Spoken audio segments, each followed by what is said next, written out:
world. This is Steve Rao, the host of Pod of Roku TV's World Edition.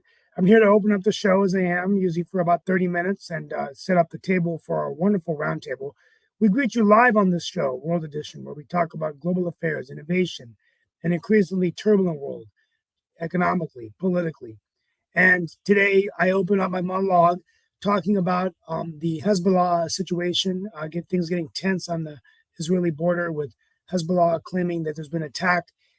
We've got the bombing at the anniversary of Soleimani's death in Iran. And so the Middle East is just in turmoil right now with, of course, continued war taking place in the Gaza Strip. All of this going on while there's war in Ukraine. So, from a foreign policy perspective, our State Department and the people around the world are watching very closely how this situation unfolds. With that being said, as we shift to the economy, today I attended an economic forecast. Dr. Michael Walden from NC State, a retired professor there, usually kicks it off in Cary in North Carolina. And, he had an interesting kind of observation. Really, at the end of the day, he said it does look like we will avoid a full-blown recession. It does look like the Feds will work hard to try to lower that interest rate to at least 3%.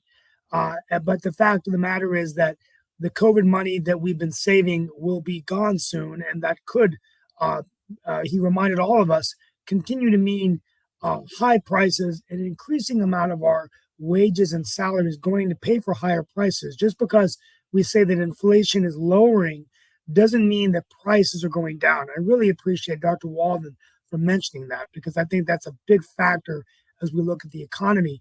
The other thing that he talked about, and Nick Paladiva has brought this up as well, is that it's not just the national debt. The focus is the money in place to pay down the debt. No different than when you're taking a loan out. Are you paying the interest and the principal? The good news is that we do have enough money. The question is, how much longer can we continue to go on to incur that kind of debt? But no long-term, short-term plans of any kind of immediate global recession. Although I think a lot of this economy will determine the future of the presidency. We still have 10 months or 9 months until the election. Will things get better that Joe Biden can actually depend on an economy that's rebounding? Or will we be on a verge of a recession, which could hurt his chances if people are still paying higher prices? So I think there will be political ramifications, Chris, across the board. With that being said, we're going to go ahead and talk real quickly about politics, about the economy, and any other issues that are on people's minds as we begin a new year, 2024. I'm forging ahead in the new year, and big day for me, getting out of the house and getting a suit on and heading out to an event. But looking forward to the show. Mark, let's go ahead and get started. And charging my phone, so I wasn't able to cheat and look at my notes, so I was going off my photographic memory. But the main thing is the Soleimani bombing, Hezbollah intensity picking up there. The other thing is the Red Sea, this terrorist organization that's been attacking ships. I think it's called Houthis. So just lots of turmoil, and all of this going on while there's war in Ukraine, and the headlines aren't really picking that up. But, Ukraine had significant attacks by Russia in the last couple of days. So, Steve, it was good. Steve, when you were at the meeting, the economic meeting, was Tom Barkin from the Federal Reserve there? No, that was, I think, yesterday's chamber meeting, and I was actually late. I missed his talk. Really? Okay. I think he was. The thing is, I'm going to try to get here's something. Yeah. Okay. Tom Barkin's the chair of the Federal Reserve in Richmond. I'm going to try to get him on his show. The show. Yeah, okay? I got there late, and by the time I got there, I don't do Raleigh so well in the morning. I'm getting lazy in my old age, so I thought it was in the afternoon. I got there for the second half so I could meet people, but I missed Barkin's remarks. So I don't know if they streamed it, but we'll try to see. I've known Tom Barkin for 50 years. Okay, like no kidding. Okay, Tom Barkin lived in Tampa, Florida, and he used to come to my house all the time in Tampa. And my brother, he was in the same class. My brother used to go to his house. He's going to our house. He actually played on the chess team at HB Plant High School. Okay, so then Tom went to Harvard, and then he went on to become chair of the Federal Reserve in Richmond. So I emailed him yesterday because I haven't touched base with him like 40 or 50 years, but I know Tom pretty well. And I'm going to see if I can get him on Yeah, economics, David Walker. Anyway, that's yeah, kind that'd of be the, great if you could reach out to him. And I missed his talk. yeah, But I mean, I already think I'm did. not I just hearing a got to lot of work. negativity about the economy, but things aren't great. But I always wondered, if we're spending all of the COVID money. I mean, what was stimulating the economy was, the massive amounts of money that was coming in during the COVID recovery. Then you had the ARP and the Inflation Reduction Act. So you had trillions of dollars. But what they found, what Dr. Walden was saying, that many Americans didn't spend that money. So actually savings Right. went up. But now Yeah. what you're seeing is an increasing number of people's salaries. So as you have inflation, typically companies will pay you higher salary for cost of living adjustments, but you're still paying a higher percentage of your income for housing and so Right. in terms of the industries that might get hit are commercial real estate developers who may get hit hard, right? Yeah. Anyone in The finance. economic problem, actually, there are solutions to it. So the thing is, it's not really as big as a problem. It's a problem with solutions. Social Security, there's a solution. Medicare is tougher because the healthcare costs keep rising and we don't have any real cost constraints. And I think the real problem in 2024, the elephant in the room that people aren't addressed, and I haven't heard any good solutions, is the 300,000 people that are coming in every month at the border. Okay, that is a lot of people, Steve. I mean, you're talking about 3.6 million people that we know of or think we know of per year coming to the United States that Yeah, need food, housing, meals, jobs. I mean, this is a and major this is problem. and that's a great point. And real quickly, we're going to go to Rick Rosner, but let me just make a point on that before we go to Rick. Sure. Fareed Zakaria did a really great special just last week, which I'm going to watch again on immigration. And what was interesting is that he really brought up that point. We are at an inflection point with so many illegal migrants coming across the border, but nothing really being done about that. But while we're having that conversation, let's not forget what other nations in the world are doing for skilled immigrants.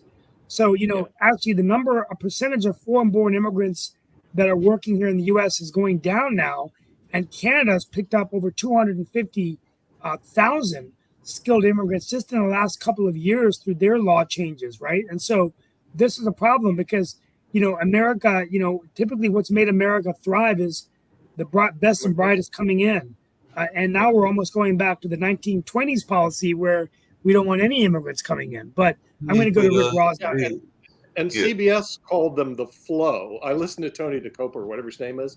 He talked to them like they were animals and rats coming through. He said, how can we stop the flow? These are people. I mean, these are people that have to eat, live, breathe. They're coming from places that are really infested with crime and corruption, and they're trying to get jobs, and he's calling them flow. How do we stop the flow?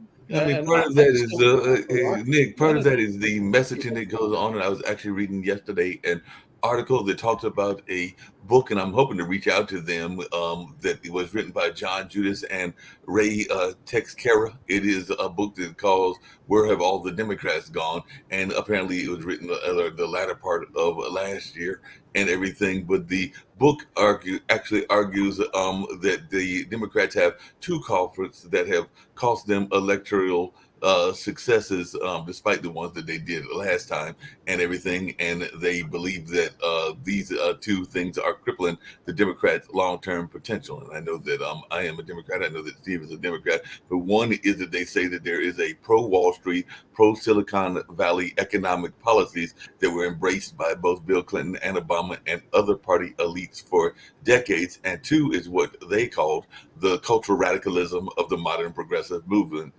and that they agree that that is alienating the working class voters. And ironically, it's key issues that we talk about quite a bit on this particular network, which is race, immigration, transgender rights, and climate. So apparently some of the folks that are more in the middle, and I know that's a part of the community that you like to talk about a lot and everything, is that those issues alienate them, and it throws them away into either wanting to vote independent or not vote at all, or sometimes even vote to the Republican side, and all along those lines. So, as a matter of fact, they argue in one of the most controversial chapters of their book that one of the four issues that Democrats should be occupying is a middle ground somewhere between Trump and the far left, but instead they've been pushed to the extreme by the activists of what they are calling a shadow party. And there are some people that are saying that there are extremes on both sides, both the MAGAs on the Republicans and maybe the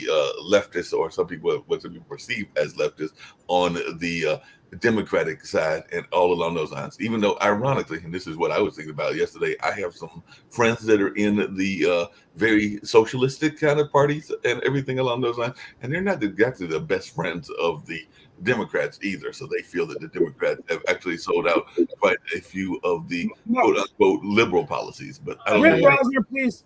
Rick's Yeah, been waiting so patiently. transgender and stuff transgender is well less than 1% of the population. It's a distraction.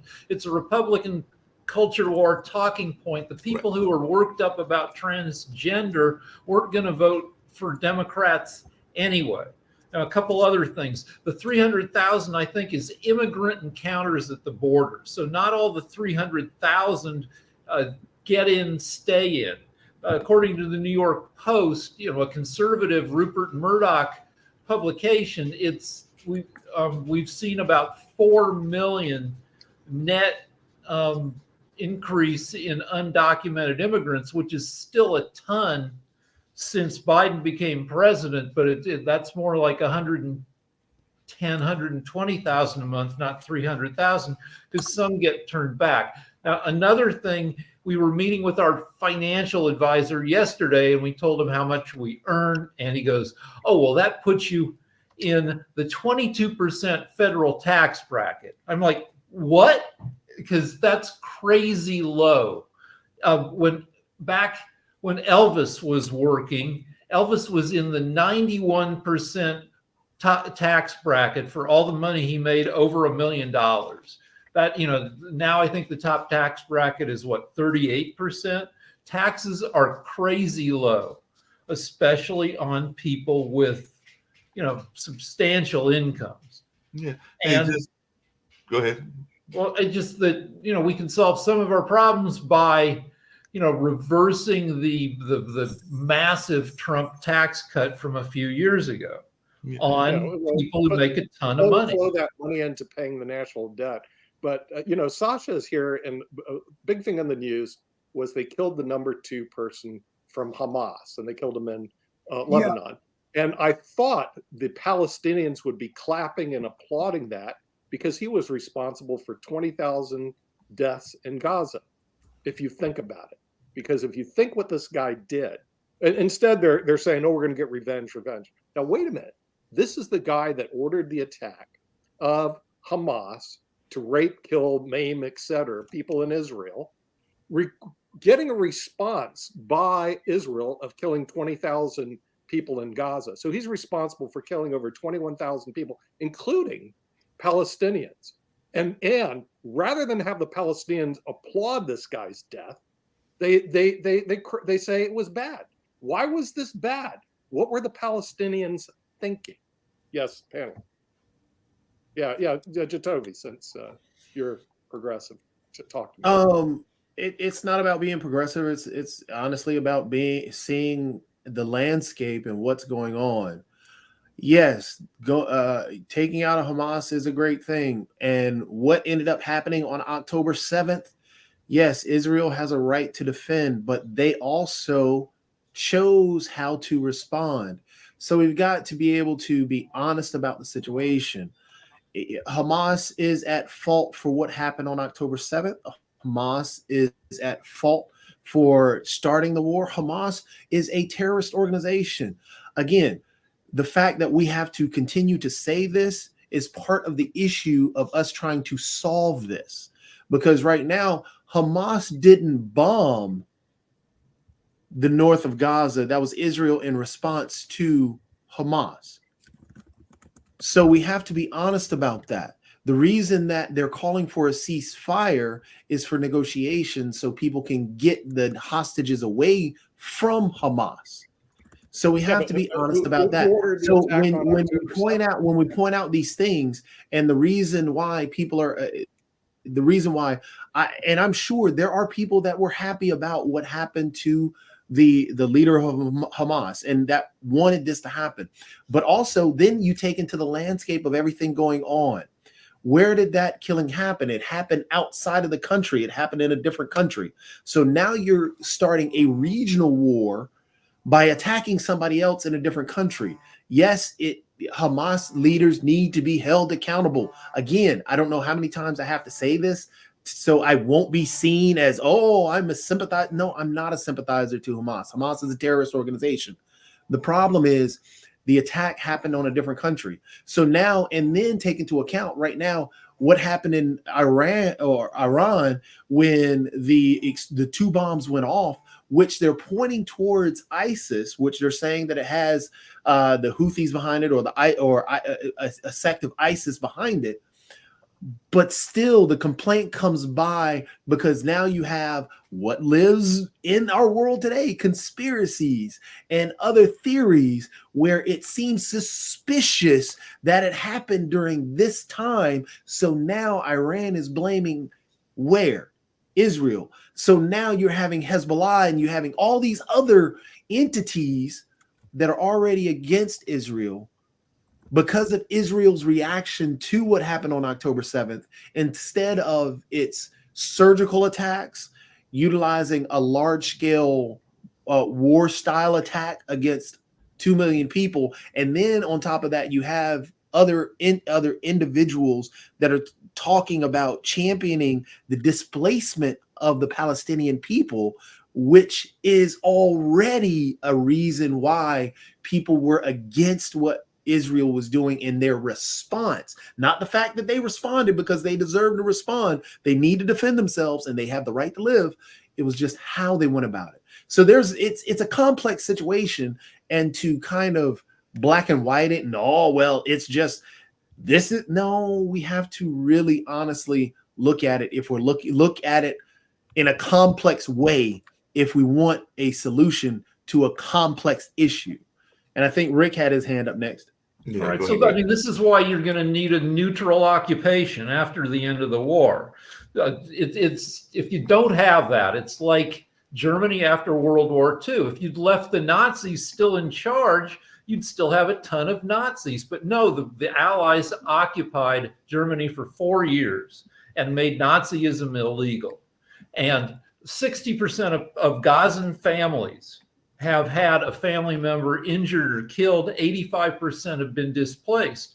And they've been steeped in Hamas propaganda their entire lives.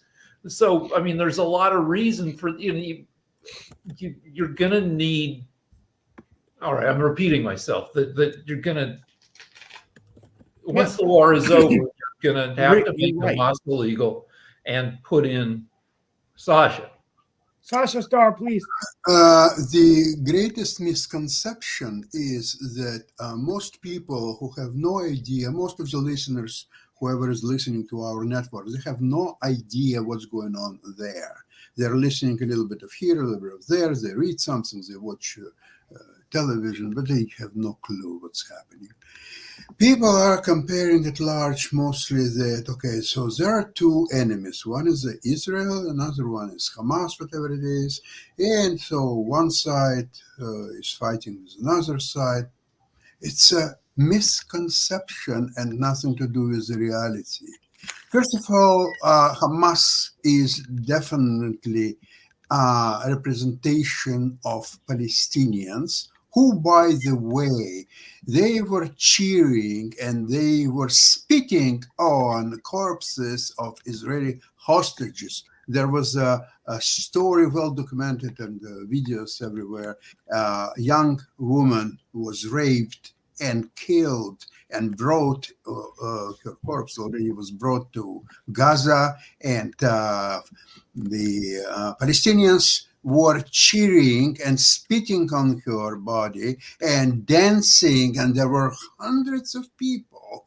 So the same Palestinians, they were participating on October 7 massacres and were taking hostages, including 84 years old Holocaust survivors or so on. So I don't buy the story that, okay, Hamas is guilty or so on, but Palestinians, they are peaceful people. They don't want anything. This peaceful people, they want nothing that destruction and a complete elimination of Israelis and the Israel as a country. Here chant from river to the sea, there will be free Palestine. So essentially there is no room for Israel, period. And this has been taught to Palestinians since for the last several years. I don't know whether it's 5 years or 50 years or 500 years. I don't care. Remember the Old Testament. Remember when tribes of Israel came to the Canaan, and there were some tribes which were not necessarily friendly to Israel. So Israelis were trying to explain what is the right way of behaving and trying to teach them. Those who learned, they were become part of the nation. Now, those who didn't, they were destroyed. So either Palestinians, whoever will still be alive, will learn what is right, to learn to respect Israel, and as Israel being much more civilized, much more advanced nation than Palestinians, they have to learn from Israel. Or you want to fight Israel, then look, I don't envy you. There will be It's just serious, amazing. Well, folks, serious. I've done a But round. Sasha, hold on a second. One of the things I've Steve been hearing, Escobar, and I've thank you been so much. And if we could get an update from Sasha on no, I'm Ukraine, definitely going to get that of Ukraine and Russia and everything as well. But one thing that I've been hearing, and there's definitely this notion of, and I hate to put it this way, but definitely rape is a tool that has been used in many wars, and it is a tool that folks have used as part of their conquest. And we can go back to history. We'll go back all the way back to like the ancient times and all along those lines. And actually, some of those folks that are in the Palestinian community are actually pointing out that it is not a tactic that has only been used by allegedly by the Palestinians, but they have actually pointed out that there was some cases during the early occupation of Palestine and all along those lines. And they've actually even pointed to some cases and have made some parallels to the Scottsboro 7, which was a case in the U.S., and to Emmett Till and everything. So we have to be honest if we're going to be honest and realize that while we know that sexual violence is a terrible crime and it is definitely something that we need to be fighting against, whether it's human trafficking or whether it is rape as a tool in war, but the rape culture is actually there. And there have even been cases where people have literally been told that it is all right to attack a person of a different faith and all along those lines, and that it is seen as a symbol of bravery or something along those lines, even though I find that very offensive. But I've definitely seen where it has been written in a couple of groups that have done that particular strategy and everything. So it is something that is sadly done in the conflict of war and all along those lines. And definitely it is something that a lot of women's groups have fought against, but not always successfully. And it's not just in the Middle East, it's also in Europe, it's also in Africa. It's a number of places that this takes place, and it is something that should be condemned on either side. And that's just something that I think that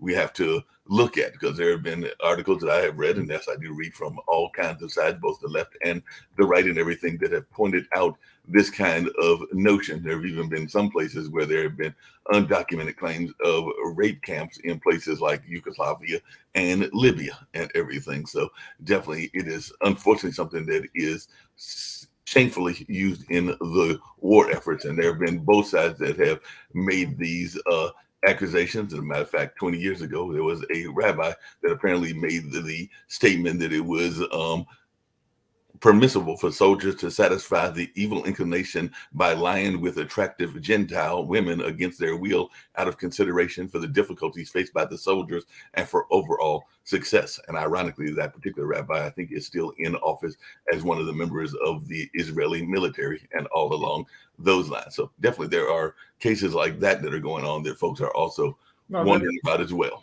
not the Israelis, but the corrupt Hamas leaders will continue to feed their own people into the grinder of fighting Israel. This is the biggest, most violent, and deadly cycle of what happens. But every time it happens, Hamas takes violent action against Israel in terrorist attacks. Israel comes in and devastates Gaza because Israel has overwhelming force. Israel has 300,000 troops right now fighting maybe 24,000 remaining Hamas fighters, though it's really hard to tell since everybody in Gaza is a Hamas sympathizer. But do we know that everybody in Gaza is a Hamas sympathizer? That's where I because sometimes wonder about that. they're steeped Mark, in Mark, it. let's drop it. Yes, we do.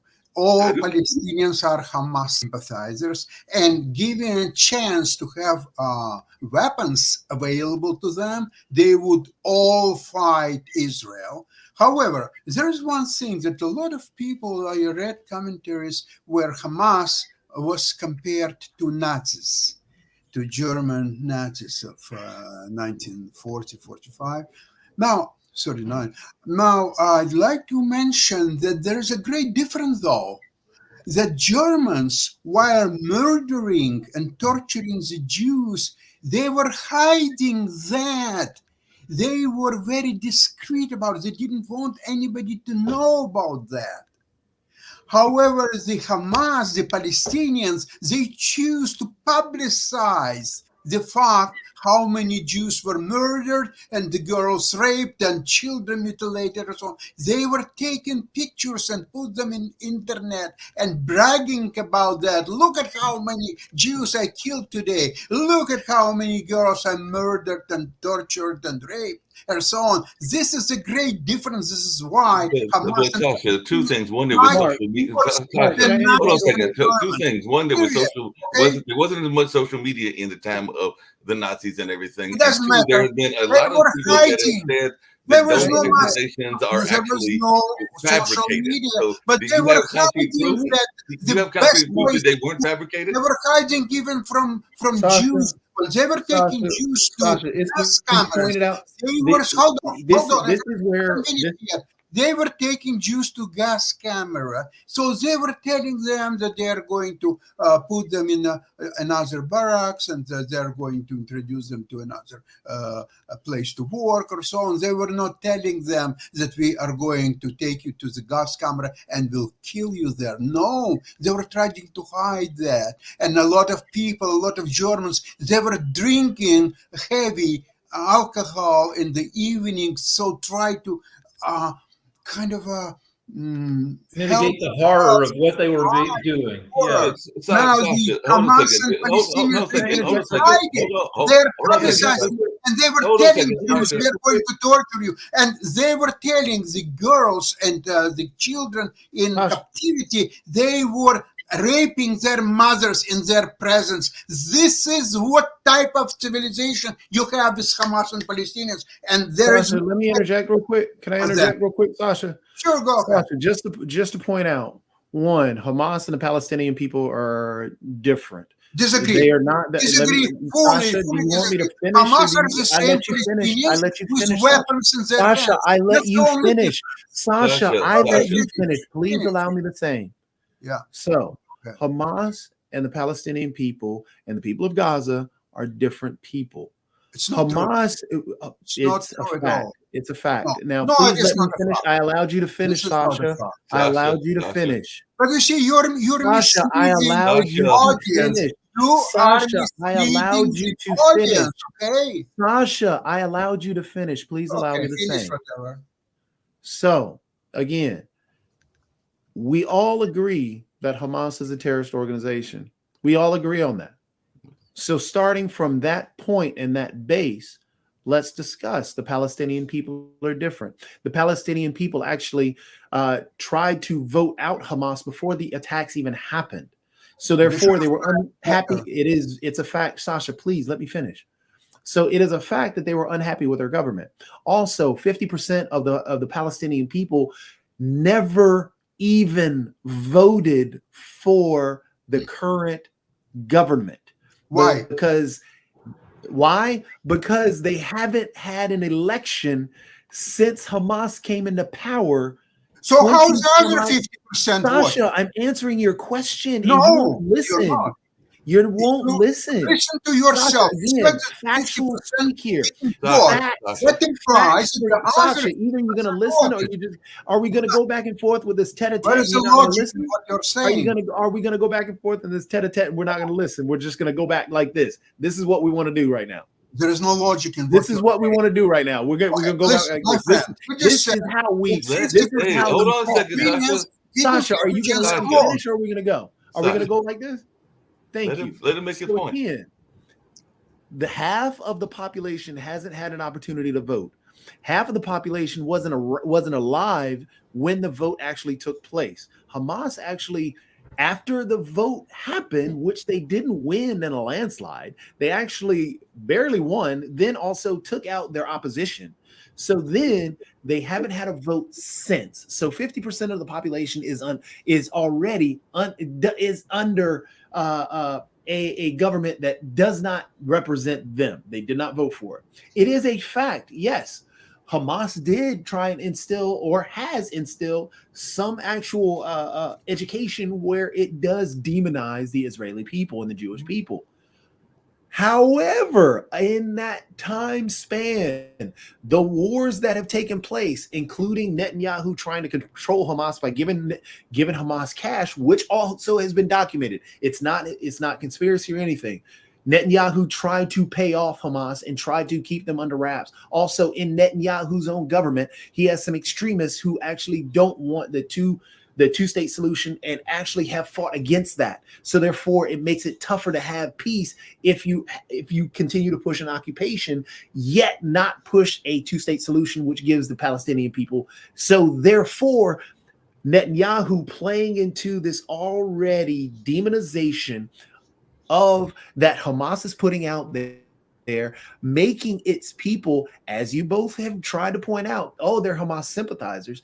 They're not Hamas sympathizers in the sense that, oh, well, they're happy that they kill people. No, a lot of them aren't happy with that. And also you have to remember, Hamas also has killed more Muslims than they have actual Jewish individuals. Therefore, when you're up under this government that already doesn't allow you to vote and change the actual government above you, and then is already killing individuals around you, when you go through polls and so on and so forth, it's hard to speak out, because if you speak out, then your family is killed. So we have to take into account what they're living under, the people of Gaza and the Palestinian people. There's a lot more to it than just, hey, it's Hamas, that's who represents them. No, they just came from the Palestinian Authority, who the Palestinian Authority was already considered corrupt. So therefore, when Hamas was actually voted into power, the individual who was voted in as the head of Hamas and the people voted for sounded very sane and very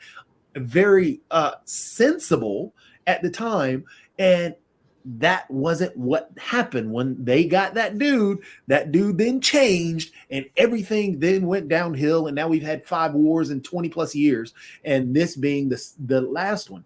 So then once you take into account the response to October 7th, that brings us to now, to the education where you're talking about people already sympathetic to their government, and then also not really wanting their government, but sympathetic because they think no one outside of the country even cares about them, because the government has already taught you to demonize everybody else.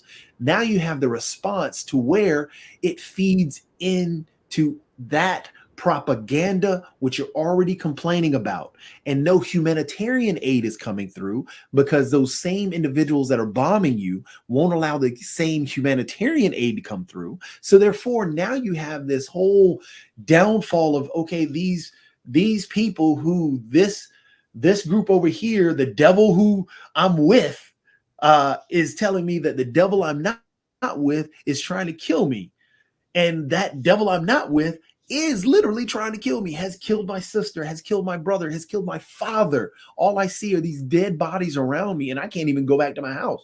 So therefore, when you just drop bombs, you're creating more of a problem. When you sit there and don't I like your watch. It's nice. It's not a Rolex though.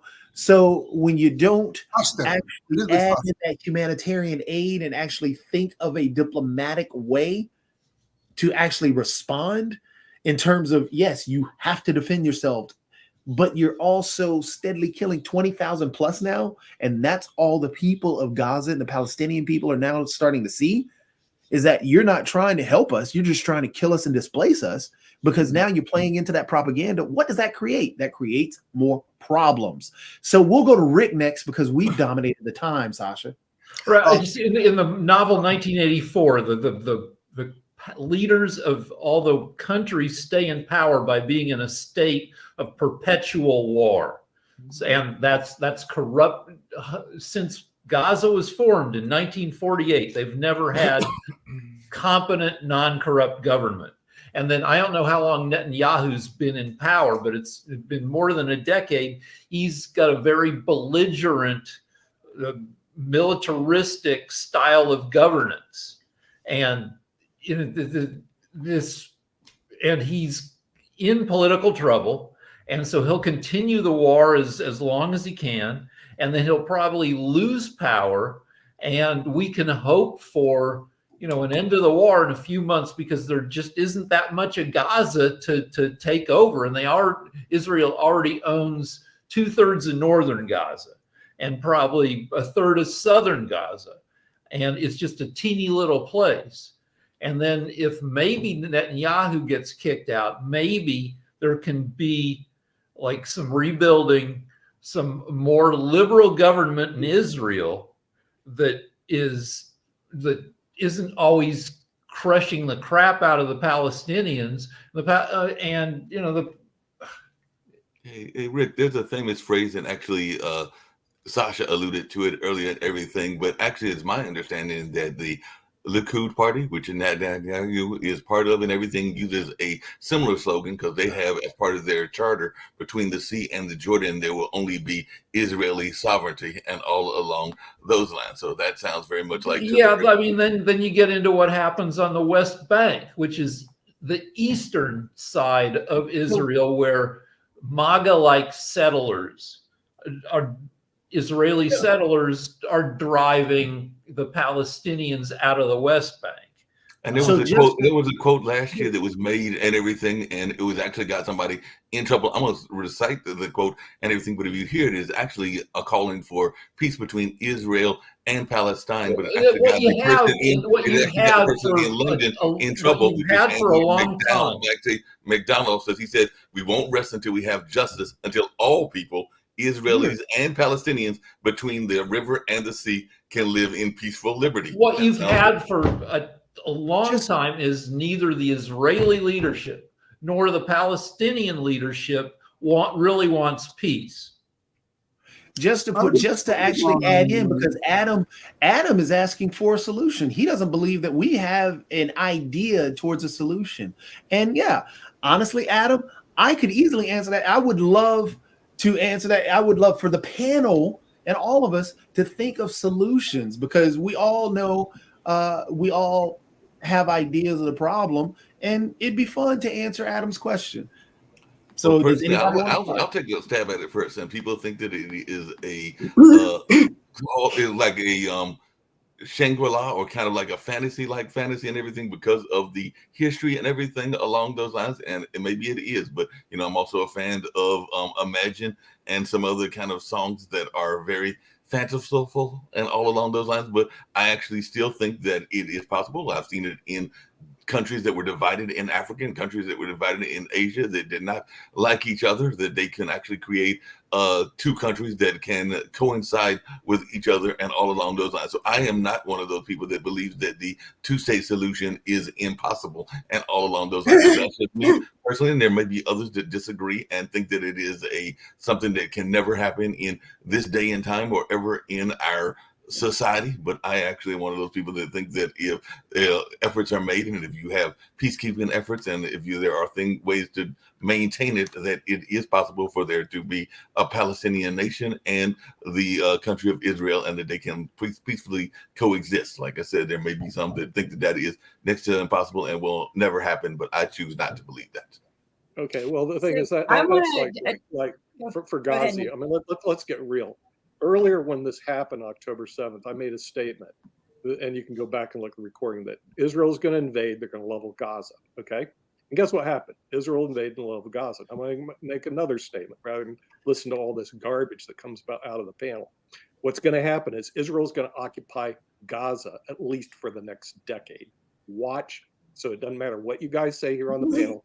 That is what's going to happen. It didn't matter what you guys say here on the panel. Israel invaded Gaza and leveled it. So But I we mean, don't. but hold on a second, But they actually pulled back their troops, We don't need and to they're now discuss focusing this on the anymore. south. We So don't they've need to actually said discuss they this are anymore. having You a want to discuss tactic. something Nick, that the United States can make a Nick, difference in? just Discuss to point out, immigration on the border and stop Nick, discussing this. You have Nick, no Nick, influence. The panel has no influence. just to interject real Israel's quick, going to occupy the Gaza Strip. and Let's Nick, move on and this let's is discuss our own problem. Nick, The immigration just at to the border. interject They have 300,000 what you have people, said about Israel 300,000 occupying people. Gaza. Just to Yeah. interject about you Yeah. saying Israel occupying Gaza They is will also the reason why that war at this moment is Too bad. starting to expand. too bad. Hey, It's Jacoby, not too take bad. your That the progressive more policies the Hey, and the reason there was Nick, hold on a second. Nick Nick, and Jacoby, Nick, and Jacoby, hold on a second. Hold on a second. Nick and Jacoby, I got a question. Hold on a academic second. Nick, I've got a this is question for you bad. then. If that So, is the I'll get strategy my that Diet works Coke, the I'll best, enjoy it, hold on a second. and let's Nick, figure if out that is something the we can strategy do. that works the best, by your logic, if that is the strategy that works the best, I'm and you say that I'm we not have a saying my problem on logic. the, hold on I'm a second, saying and you say we have I'm a saying, problem on Mark, the border, this are is you what's suggesting going to that happen. we in the I United didn't States? say it was logical. I didn't say it was right. I didn't say it was wrong. I was just telling you this is what's Nick, going to happen. I No, didn't but I get say you. it was Hold on a second, Nobody Nick. is, listen, Nick, I you're not said you're that this is what's you're gonna stating happen. your Why are we point multiple times. Yes, nobody is arguing. Yes, Sasha, what's your point? My point is, Nick, I would like to correct you though. There is no such thing as occupation of Gaza. Gaza is Israel's territory. Israel won 6 days war, and nobody ever canceled the results of 6 days war. It's the same as the West Bank and Gaza. This is all proper Israeli's territory. Israel gave up the Sinai Peninsula to Egypt. Okay, that's So, one thing. and I It's agree out. with you, But Sasha, Gaza, on it many never gave counts. to And I anybody. think that So we, Israel owns Gaza, I think what owns we need to West do Bank, is look at but Israel humanity must and manage its own territory, and we it really be fails. It's getting not involved in properly butting our managed. nose into. So I just think that we need to stop butting our nose into other people's business and let it ride its course. And the same with Russia. We need to just let it ride its course and take care of our own for a while. Get our Absolutely right. country back in shape. And you guys can sit here and argue all you want, but nothing's going to get done unless we, get out there and make a point of saying something about it. And we and not here, just here, but go where we need to say something. But we've got other problems we need to be taken care of, and these wars have been going on for hundreds of years. And if they want to kill each other and commit genocide against each other, that's fine with me. But we've got our own issues here in our own country where we're being accused of being anti-Semitic because we're sharing a point of view. It's not hatred. It's not against another person, but it's just our point of view, and with Miss Gay that got forced to step down, if she plagiarized, fine. But I don't think the way she handled the situations on campus were in error. She was sitting back. Nobody got hurt. My God, you know what I think needs to happen? Every time there's a bully incident in every school, they should fire every principal and teacher. How about that solution? You know what? Nobody got hurt on those campuses. People were just using their words. And you know what? Using your words is a good thing. Communicating how you really feel. Maybe you'll find the solution. Maybe you'll learn. Maybe you'll learn that Jewish don't really want to kill Palestinians. They really just want to live in peace together. Or maybe you'll learn that they really do want to kill Palestinians in our country. You don't know until you communicate it. And sometimes that communication comes out in a little bit of hate because you were taught one way. You know what? And I talk to a lot of people who feel that we don't communicate enough. And then when you do communicate, you get fired. But she didn't say anything rude or nasty or negative about a race or a religion. She just didn't act fast enough for some of the people. But you know what? Not one person was hurt in any of those protests or any of the rallies. And as long as they're doing peaceful protest and rallies and saying their voice, which is our freedom, then she should have never been forced to step down for that reason. Now, stepping down for plagiarism, that's between her and the university. Yes, Rick. All right, so 2 points. One is the money we spend to help Ukraine is very cost effective. 90% of it goes to American arms manufacturers. And the longer we keep Putin tied up and held at bay, the closer he is. He's an old man. His health is questionable. The more, even if it's a stalemate, the more we keep him tied up there, the more Russia, which has a terrible economy, expends its resources. And so we're doing well with that. Second point, there's never been an effective occupation of Gaza. The last time Israel occupied Gaza, it was with 9,000 Israelis among more than 2 million Gazans. You need 40,000 people. Ideally, it wouldn't just be Israelis. It would be some kind of neutral international force that would de-Hamas Gaza, that would make Hamas illegal the same way using the Germany analogy, that they made Nazism illegal. You get in there with a ton of people. You have strict governance to protect the occupying force, to make sure they're not a-holes. And you have a more liberal Israeli government that puts a lid on the a-hole Israelis on the West Bank. That's the best possible outcome. It probably won't happen. Okay, I think it's Jatovi. A few things.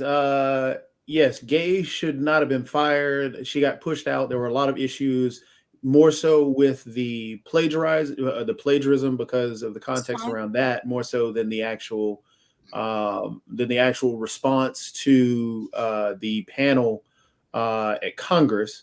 But there was also a lot of stuff that happened in the back end in terms of being bullied via racist tweets and texts and death threats and so on and so forth. There was a lot of issues going on and reasons why she got pushed out, more so than the plagiarism and the response to Congress. Because it was more so the plagiarism than it was the response to Congress. And now, honestly, the biggest reason is that it's being utilized as, hey, this is what she was only hired because she was Black, and this is why DEI doesn't work. That is what some in the Republican Party have now started pushing and started saying. So hence the reason why she got pushed out was to fill that void of the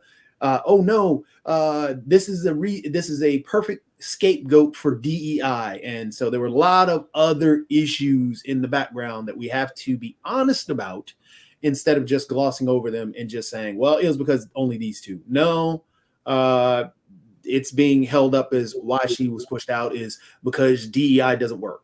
That deals with racism. In terms of just letting things play out in other areas, we can't do that because one, it is wrong of us because of the ports themselves. We are a global economy. For example, $12.1 billion go in and out of one port out of the Israel area. Then you have Ukraine, which is $6 billion in trade, which, they also supply a lot of the grain coming into the U.S. So allowing that to play out doesn't work, because then you have, if a genocide happens, if Israel if we just let it happen and Israel does as Nick said is going on, demolishes all of Gaza and displaces all the people of Gaza, and then moves on to the West Bank, and then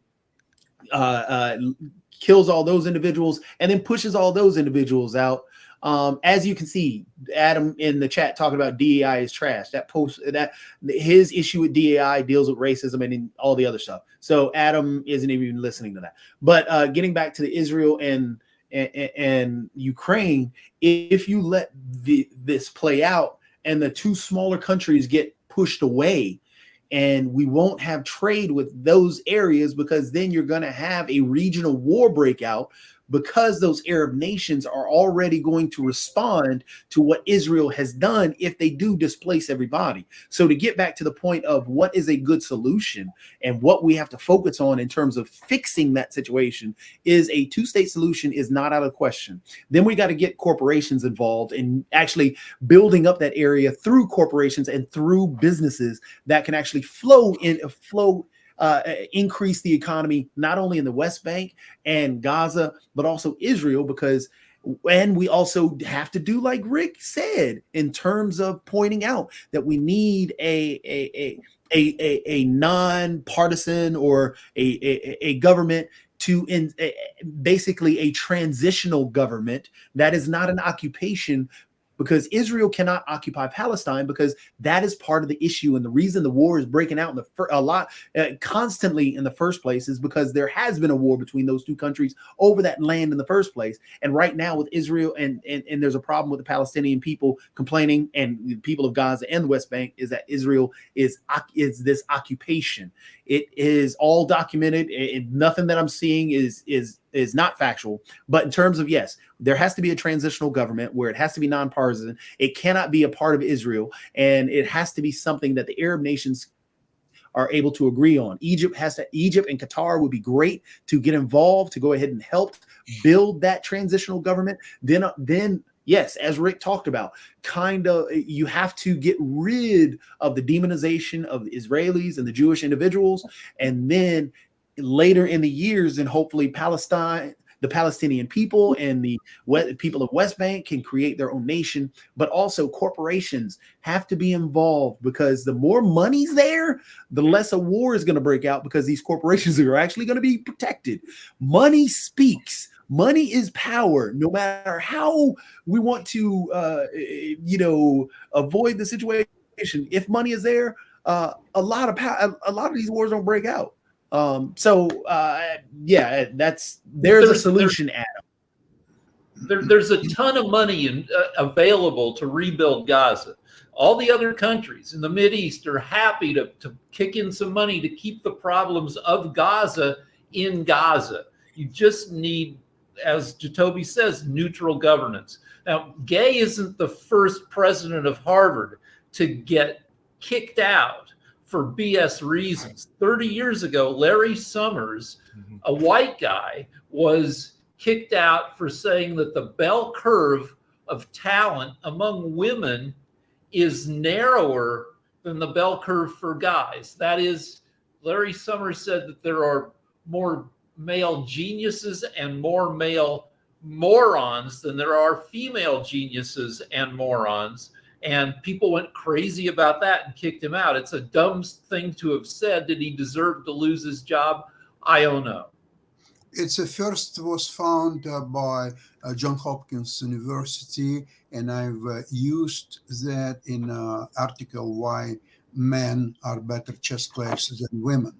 And about Jatovi, earlier comments, I would like to ask him a question. What Palestinians are supplying to United States or West or East or North or South, anywhere? What are they supplying except hatred, except anti-Semitism, against war and tragedies and killings and rapes and so on? What are they supplying to the world? I know you asked it, Toby, but I'm going to answer for him, because there are Palestinians that have actually been in government that have actually done stuff that is not anti-Semitic. We actually have a leader here in Durham, Nida Alam, that is Palestinian. I would argue that there are some on the national level that are definitely involved. There are some that are owning stores in the various places. There are Palestinian restaurants. There are Palestinian businesses, though there are definitely some Palestinian that have things around the society. And one of the things that happens on this network quite too often in my opinion, and everything, is we make these monolithic statements where we want to paint everybody under one broad brush and all along those lines. I don't know anybody, and even Adam has brought this up, that is monolithic in any sort. African Americans do have conservative leaders and conservative voices like Thomas Sowell and other voices, but we've also got liberal voices like Reverend Barber and everything. So no group is monolithic, and no group is one-sided and is only one opinion of anything. If you show me a group that is monolithic, I don't think that everybody that is Ukrainian necessarily agrees with you, Sasha. And I'll just point that out. And all along those lines, there are Ukrainians that probably disagree with you, Sasha. And I don't think that anybody is monolithic in one sense or another, and all along those lines. And even to something that Kim was talking about earlier, and all along those lines, there has been a lot of things that are been around forever, and even it seems like they never are solved. And there are people that are trying to solve those things. I sent Lee Newton Rhodes, and I might have sent it to Jatovia earlier, and I tried to send it to other people on the panel as well, some articles that I wrote some 40 years ago. One of them dealt with a Crime Stopper and whether that was a legitimate way to fight against crime. And that was one of my first journalism jobs and all in that space. And there are some people that are now thinking that Crime Stopper is irrelevant, and that some of the issues that I brought up in that article, that it is the reason that it is not effective, and all along those lines. And there was another article that I wrote that brought up the health contrast, which is still there, unfortunately, because apparently some of the issues that we talk about, including around wealth disparity, and some of the disparities that go on, were in one of those articles that I also wrote, because I was talking about even the health disparities, which I know Jatovia knows and everything, because there are some serious health disparities that I wrote about in 1986. This is 2024. So we're talking about almost 40 years ago, and those disparities still exist, where African-American women are actually at a greater risk of death and maternity than their white counterparts. That is scary that I wrote that article in 1986 and it is still relevant in 2024. Yeah, that's true, but it has nothing to do with Gay being dismissed. She should have been dismissed. She should have been fired. She should have resigned in disgrace. If you looked at what she did, can you imagine if they asked her the question, if white supremacists were on Harvard's campus pulling Nazi flags, would you consider that a violation of the code at Harvard? And she goes, well, it depends on what context it is. Guess what? Yeah, she didn't. She needed. She would go so fast it'd make your head spin. The only reason she stayed as long as she did, she was a black female. That was it. Other than that, if I said it, any other white male said it, we'd be so far out it wouldn't be funny. And if you're the president of a I agree with the way she responded. You can't get this question right. So Nick, do we not have a freedom of voice? At Harvard University. Do we not have a freedom of voice in this country? Should have gone a long time ago. Counselor Nick, do we not have a freedom of thank voice? you. I think Adam got it right. Adam certainly got it right in his comments. She was dumb not to get with a media consultant before. Exactly. Exactly. You know what? Nikki Haley. Media consultants make more mistakes because they make you afraid of answering anything. They don't use this word. Don't use this word. Be careful how you say this. And then you're sitting there answering questions and go, what word can I and can't I use? Because in this day and time, no matter what you say, you're damned if you do and damned if you don't. And you know what, Nick, if people do not have the freedom to express themselves in this country, why are we considered free? And what's the constitutional rights for? You do. She had the right to say what she said, but she doesn't have the right to be president of Harvard University. So she exercised her free right. Everybody said she can say want a president teaching my children they have a right to do something and not get fired over it as long as it doesn't hurt anybody. As long as you don't hurt someone. Listen, every freaking day, bullies beat up kids, and the principals don't get freaking fired. And what he every day, blood is spilled on the school ground. I don't see anyone getting out of control there. And what she basically implied direct somebody to do. So exactly, she probably had a media consult. Nick, just to point out a point of fact here. A point of fact. She didn't get fired or didn't have to resign for what she said in Congress. The school and the board stood behind her. That was When the too bad. plagiarism claims came out You know, is when plagiarism is everything, weak, Toby.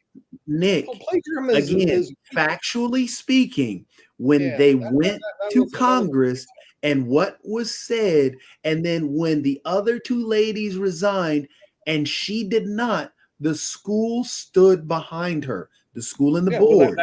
that So tells you again, all Nick, you need as to know about as Harvard much as University. you are Go arguing to Duke. that, oh well, she should have, and oh, I'm glad they fired her because of it, No, wasn't they didn't fire because her. She of what resigned. you're She should saying. have resigned a long time Jacoby, ago. actually, all the board has to be fired and will be fired. Watch it. Yeah, yeah. All I mean, the board thing- will the not be thing is, fired. what- The what- thing, what and took then place at here's Harvard another thing. Here's another University, thing that we're forgetting. Toby, Here's is another thing that we're forgetting, and this is also what came from the students themselves, because you've got to realize that all these campuses do Realize have a what? freedom of speech thing. You've got to realize you all don't these have freedom of speech. all You these don't have places the still freedom have to be this at freedom. Harvard Like University. even NC State, which is right down the road from most of us on this panel, is right down the road. They have a wall, and yes, there have been Confederate flags, there have been racist material, there have been some very bad things put on that wall, but that's a freedom of speech thing, and that's what is allowed. Right. So That's therefore, freedom there of is a freedom of Doesn't speech have- thing. doesn't So have to the freedom counter to be what you Harvard said, University. well, she would have been up in arms. She may have probably said I the would have same been exact fired. thing. She was being Jacoby, tone I deaf heard to that. what I'd the be actual fired. situation was. So in Jacoby. terms of the whole freedom of speech and so on and so forth, they stood behind her on that. It was the plagiarism. When the wall started coming down on the plagiarism is when the people when actually the board and others in the faculty started coming after her, due to the fact that the excuse was, if the president can get away with plagiarism and not be punished, the student body will. Jacoby, hold a second. I know we're almost. I know we're time, but we can go a That's little bit where the over news and everything. And I saw Sasha's hand as well. But Nick, you brought up something earlier and everything. You brought it up in some emails back and forth. But there have been people that have literally been fired just because they were doing things that were consenting adults doing, and all along those lines. And is that fair either? Because I know you sent a video to many of us on the panel that talked about some women a couple that was literally having consensual sex, and they got fired for that because apparently it was found out. And we know that here in Duke University, there was a young lady that was found out to be a porn star, and then she got a lot of pushback, and that was only a few years ago, and all along those lines. But that was something she was doing literally to pay her bills, because I think she was making more than the federal standard minimum wage, which is still $7.50 an hour, and has been since 15 years ago. And no cost of living increase on that. So yeah. Listen, what happens? Kim, she was charging $7.50 a minute, and other than that, that still stays. And Jacoby, I wanted to mention you're talking about freedom of speech and all other wonderful things. I said many times on this program and elsewhere that the freedom of speech could become reality only if one has $25,000, now it's $30,000 retainer to his or her lawyer. Then you may have something what calls freedom of speech or something. Because if not, then any idiot can sue you and get your pants off, and you need to protect yourself. And if you can't, you don't have any freedom of speech. You don't have anything at all whatsoever. You remember that? Sasha, before we get out of here, I did want to get to something I was going to get to about Russia and Ukraine. I know we kind of alluded to it, and I kind of alluded to the Gaza troops pulling out, but apparently there was a prisoner exchange, and it's the first one since the beginning of the war. So is this going to be a sign of a move toward peace and everything? Because apparently a lot of people were in tears as there were hundreds of prisoners that were exchanged. We need to wrap so that we can move to our next show. So we need to wrap up.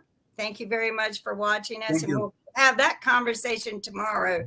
Love everyone. Have a great 2024. Let's kick it in gear, get healthy, and stay wealthy. Bye. Okay, thanks.